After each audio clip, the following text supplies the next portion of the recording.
જય સોમનાથ મિત્રો, સ્વાગત છે તમારું નવા વ્લોગમાં। આજે આપણે બનાવીશું ઢોસા। જે માટે આપણે ગરમ પાણી મૂકી દીધું છે, તેમાં નાખીશું આપણે ધોયેલી તુવેરની દાળ,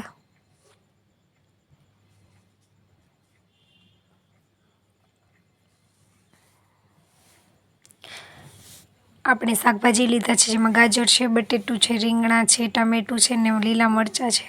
બધાને દાળ સાથે બાફવા મૂકી દઈશું સાંભાર બનાવવા માટે। તેમાં સ્વાદ અનુસાર મીઠું ઉમેરીશું,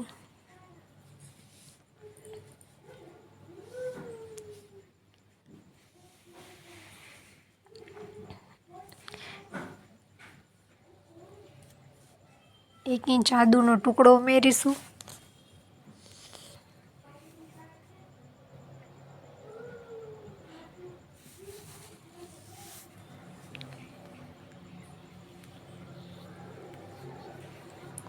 થોડી હળદર ઉમેરીશું,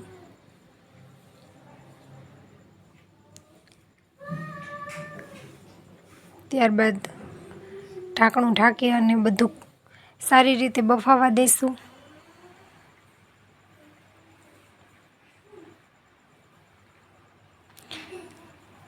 તેલ ઉમેરીશું જેથી આપણી દાળ ઉભરાઈને બહાર ન આવે।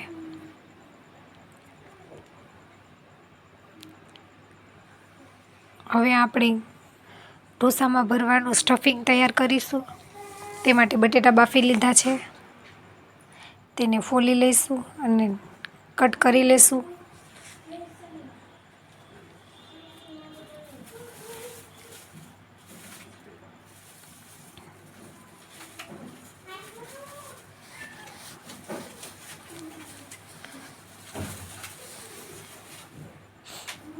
તો આપણા બધા જ બટેટા ફૂલીને તૈયાર છે।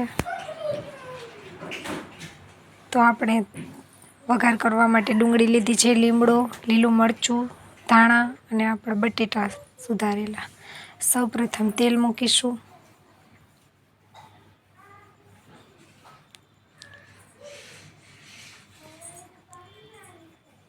ત્યારબાદ તેમાં થોડી અડદની દાળ ઉમેરીશું, થોડી ચણાની દાળ ઉમેરીશું,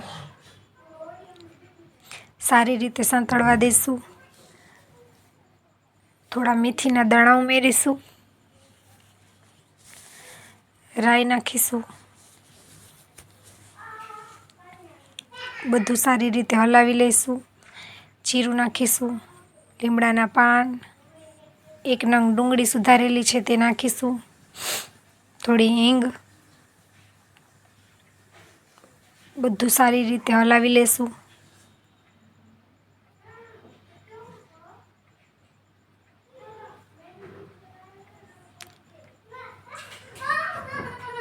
લીલા મરચું ઉમેરીશું,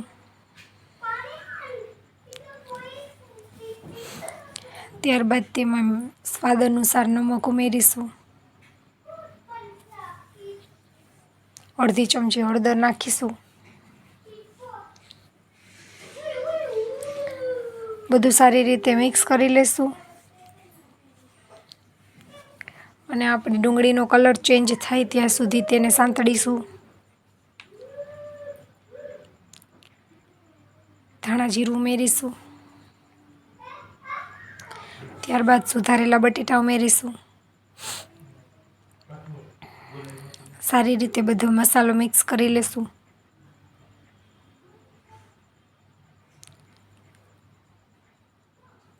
હવે બટેટાને મેશ કરી લેશું,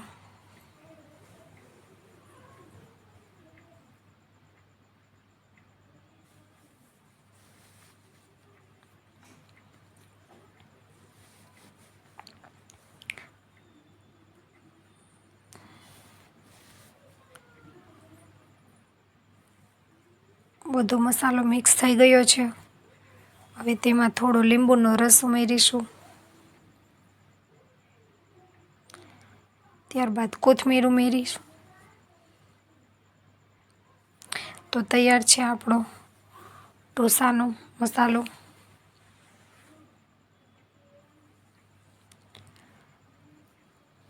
તો આપણો મસાલો તૈયાર છે। હવે આપણે સંભાર માટે જે બધી દાળ અને શાકભાજી બાફવા મૂક્યા હતા તે પણ બફાઈ ગયા હશે, તો જોઈ લઈએ.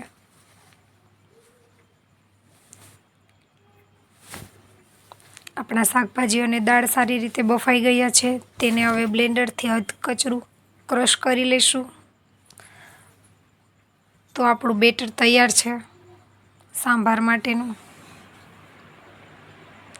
સાંભાર માટે આપણે સાંભાર મસાલો લીધો છે, લીમડો, ખડા મસાલા અને લાલ મરચું, ગોળ, આંબલીનો પલ્પ અને ધાણા. તો આપણે વઘાર કરીશું. સૌપ્રથમ તેલ લઈશું, ત્યારબાદ તેમાં રાઈ ઉમેરીશું.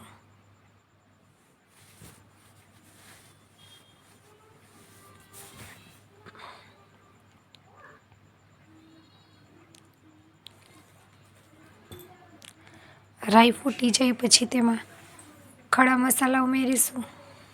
સાથે એક લાલ સૂકું મરચું લીધું છે.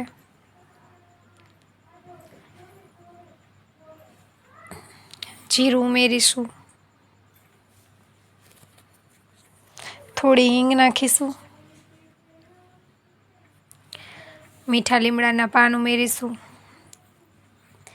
ત્યારબાદ આપણું દાળ ઉમેરીશું.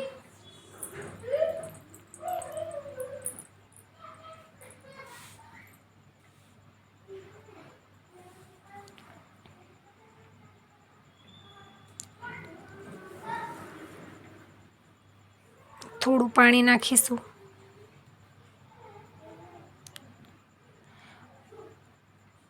લાલ મરચું પાવડર 1 ચમચી ઉમેરીશું. ત્યારબાદ સાંભાર મસાલો નાખીશું. આંબલીનો પલ્પ ઉમેરીશું. થોડો ગોળ નાખીશું. બધું સારી રીતે મિક્સ કરી લેશું.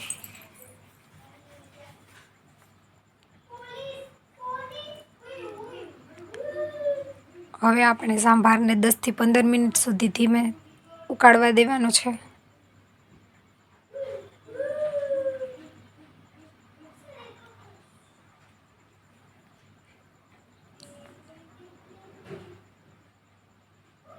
તો આપણો સાંભાર તૈયાર છે. કોથમીર ઉમેરી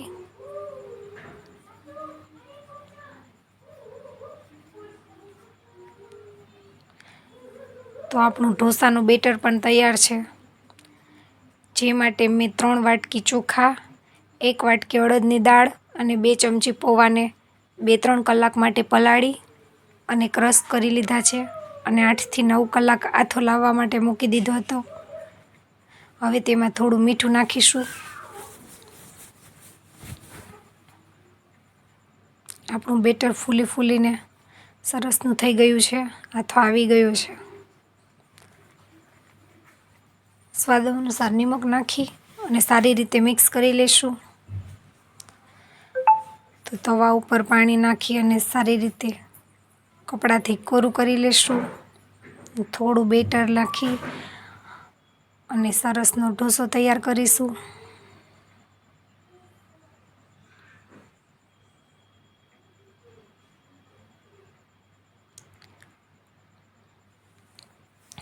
બટર લગાવીશું.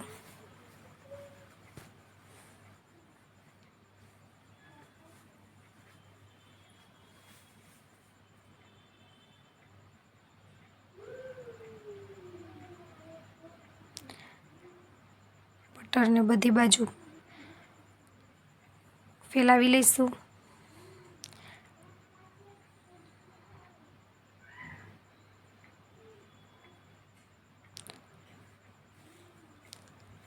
ઢોસો થોડો ચડવા આવે પછી આપણે તેમાં બટેટાનો મસાલો બનાવ્યો છે તે સ્પ્રેડ કરવાનો છે. તે પહેલાં આપણે લસણ અને લાલ મરચુંની ચટણી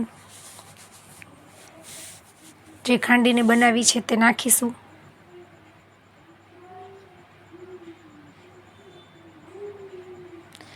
બધી સાઈડ સ્પ્રેડ કરી દઈશું.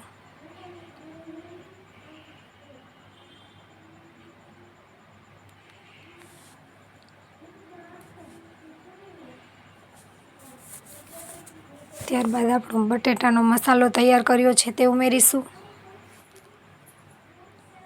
બધી તરફ લગાવી દઈશું.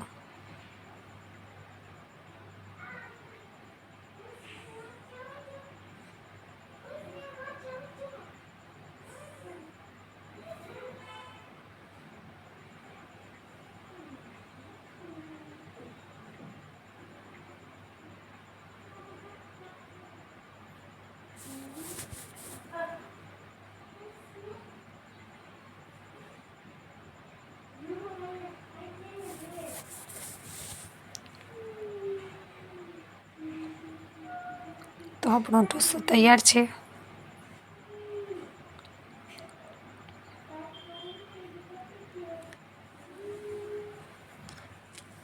ઢોસાને સર્વ કરીશું તો સંભાર અને ચટણી સાથે આપણા ઢોસા તૈયાર છે। એકદમ ક્રિસ્પી બન્યો છે। તો આજની રેસીપી તમને કેવી લાગી તે કોમેન્ટ કરીને જણાવજો। ચેનલમાં નવા હોય તો સબસ્ક્રાઈબ કરજો। મળશું આવી જ નવી રેસીપી સાથે। તો આવજો। જય સોમનાથ।